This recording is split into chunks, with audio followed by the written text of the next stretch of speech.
uNkulunkulu uthumile ingelosi yakhe wavimba imlomo yezingonyama zingilimazanga ngokuba kwafunyanwa kimi okungabe nacala phambi kwakhe uNkulunkulu naphambi kwakho Nkosi angenzanga okubi.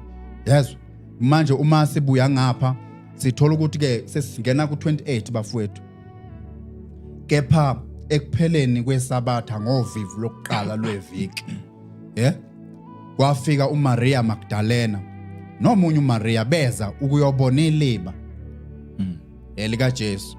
Bheka kwaba khona ukuzamazama komhlaba.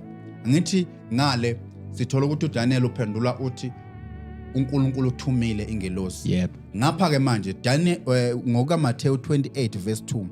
Bheka kwaba khona ukuzamazama komhlaba okukhulu ngokuba ingelosi yenkosi yehle ezulwini yeza yaginqa itshe yahlala phezulu kwalo.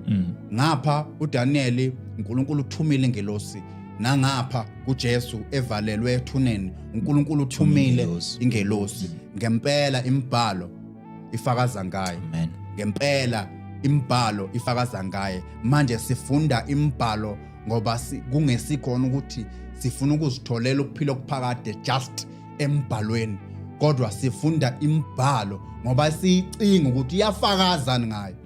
Ngempela imibhalo iyafakaza ngayo. Nansi imibhalo ithi uDaniel uNkulunkulu wathumela ingelosi ukuze uDaniel akhululeke emphandweni nezingonyama. NakuJesu sithola ukuthi ke kwaba khona ukuzamazama okukhulu ngokuba ingelosi yenkosi yehla ezulwini yeza yaliginqa itshe ethuneni lika Jesu. Amen. Yayisihlala phezulu kwalo. Ingelosi ngapha, ingelosi nangapha. Impela imibhalo ifakaza ngoKristu.